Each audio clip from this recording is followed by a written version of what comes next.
Hello everyone and welcome to a new video in our Python series. Hope you're having a blessed day.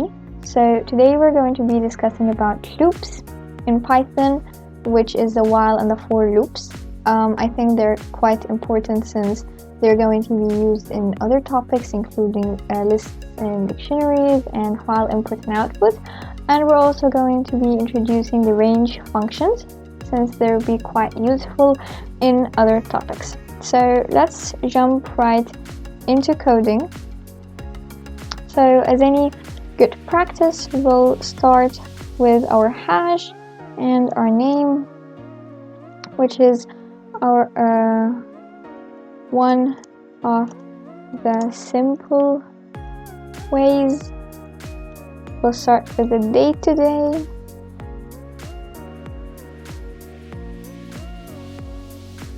And this time we're going to be using the title instead of the purpose.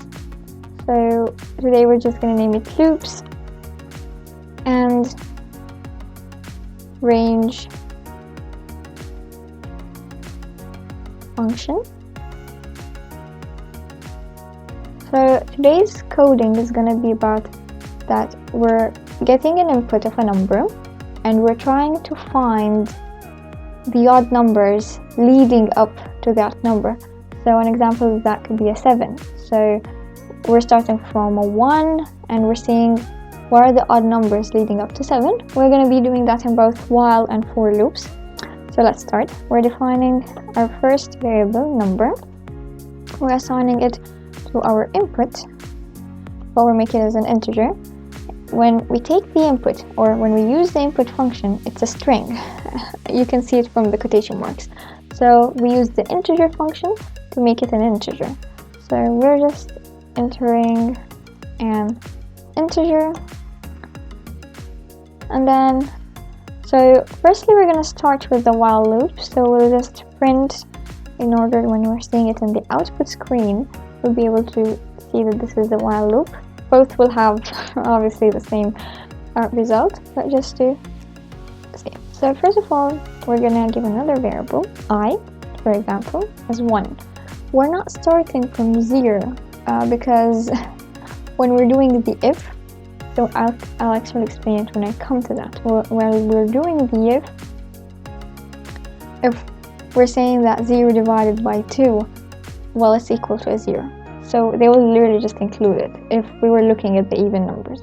So we just decided not to do it that way. So while would have a condition. So what is the condition? While I, our variable, will be less than the number that is being inputted. Previous video I mentioned about the colon, and the while uses the colon at the end. Indentation is important, so just like in the if statements. So the if statement would be while I, well, we don't want it to be divisible by 2.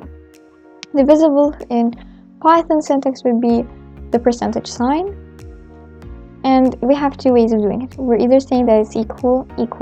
When we're writing two equal signs, this is the equal operation. We're just writing in one equal sign, well, that's just an assignment operation. So we'll just say it's a 1. An example on that is 3 divided by 2. It would be 1 point something, but it's technically a 1. So that's an odd. So we're printing it to actually tell us what are the odd numbers. But the while loop doesn't end up that. This is a loop, right? So it has to iterate, because if we left it at that, it's just going to be forever a 1. And no, so we want to iterate through it, and iterating through it would be we're iterating through it through a 1. So we're adding 1 each time. There is two ways for doing it. So there is the I plus equal to a 1. The other way, and it's the usual way that it's being introduced when we start our coding journey, would be I is equal to I plus 1. But technically this is equivalent to this. So they're just the same thing. The other way for it would, I would use the other way for the odd while I'm doing the for loop. So just can't keep you guessing. So let's run our program. Let's say we inputted our 5, and there it is, 1 and a 3. So as long as the I is less than the number that we have or that is inputted, so this while loop is just basically looping. So let's do the for loop and then explain one important difference between the while and the for loop. Let's just call this for loop. Let's start with it. This time we won't have any variable before we start the for loop. We'll just jump in the for loop. So for k in range. So let's explain the range a bit. The range has literally 3 numbers. It's the starting point, and so let's keep it at that. Close our for loop and explain it right here.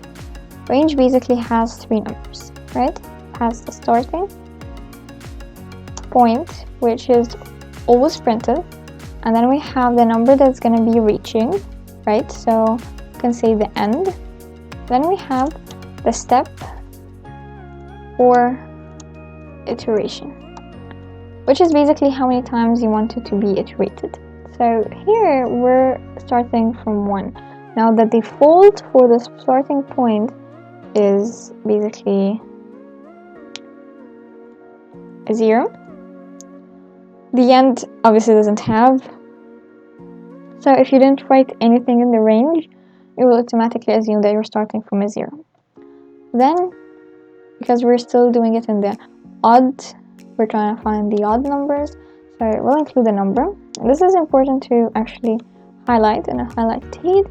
The end is exclusive. What does that mean that it's exclusive? It means technically that you're just not gonna, so let's say as we took it as in here, you know, the number is 5, which by the way, that's what I'm doing. And so it wouldn't end at 5 in a for loop. It would end at a 4.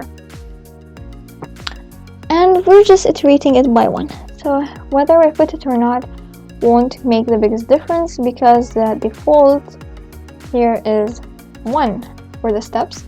We're just going by 1. Then we're going if k. So in here, the k is basically each time the for loop is running, the k is assigned to a number. So it's basically being assigned to 1, it's being assigned to 2, and so on. So it's the same thing. We're just going to do it the other way of being divisible, which is not equal. So there's several Boolean expressions, and this could be one of them. And then print k. Then we don't have to do anything for the iteration, right? Because it's already iterating on its own. The difference here, before I actually run our for loop, the difference here between the while and the for loop, which is pretty apparent, is that the for loop doesn't need a condition to run, while loop needs the condition. And the for loop is fixed, so when you put the range, or you put, by the way, this could be in a list, in a string, but we're going to be covering these in other videos. We're just talking about an introduction to the for loop. So this is just looping through it. It's not stopping. If you want to stop it, you literally just have to write break. To stop the looping, it would just jump to another part of your code. But in the while loop, you could just make it something that is false, right? And it would just completely stop the whole process, because it depends on a condition. If the condition is met, it's gonna run. If the condition is already met and you're done with the code and you're done, so the condition now is false, so it wouldn't run. And this is why the while loop is a lot more useful than the for loop, because in the end this is gonna run based on a condition, but this is just gonna run kind of infinitely until the range, until the list, the dictionary will just finish. This, unless this is not having another condition, it might run infinitely, which would crash your program, so don't make it run infinitely. So let's run it and actually see. So a 5, there you go, a 1 and a 3. So let's suppose we want to do another for loop. So there's actually another way for writing this for loop, but it doesn't have the same logic in it. So let's just introduce a j. Now we could write it, we could print here for loop port 2 in range what? We're starting from 1. This is just something that we fixed it in this exercise, and then we're gonna iterate by 2.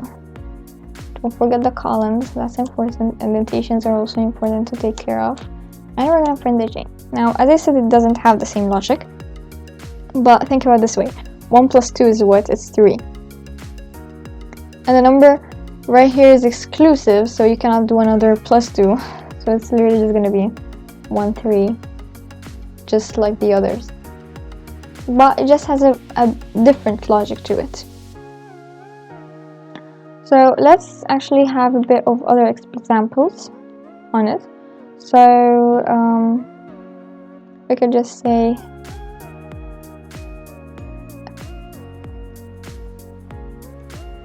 we could just call it for loops.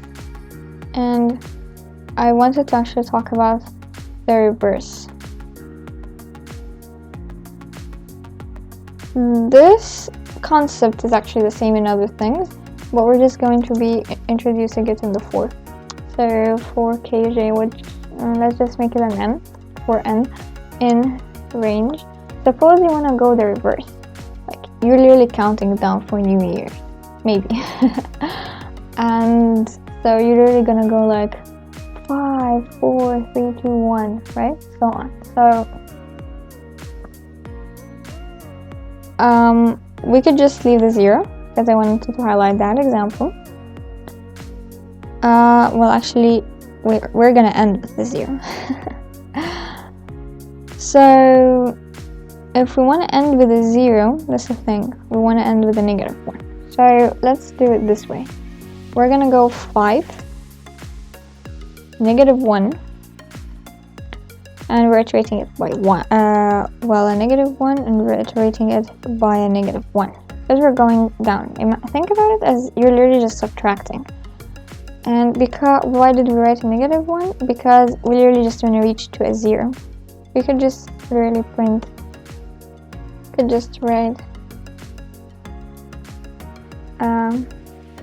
Happy New Year, basically. Let's run it. Okay, so this one is outside. Okay, so this one was outside of the number that we defined here. We just made a complete different one. So as you see, it just literally goes 5, 4, 3, 2, 1, 0, and just Happy New Year. So this is the reverse. Let's take it on another one.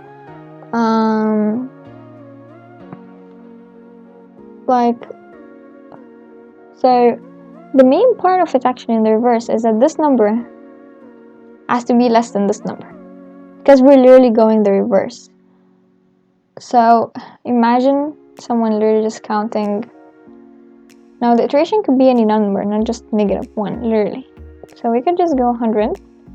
Let's include our number right here. And -5. So now we're just literally going -5. Now there is no Happy New Year in here, but just to show it. And voila, it just reached to 10 because we can't minus the 10 minus a 5. We stop at 4, we don't stop at 5. Remember, number is exclusive. So this is it for the while and the for loop. I hope you enjoyed this video and thank you.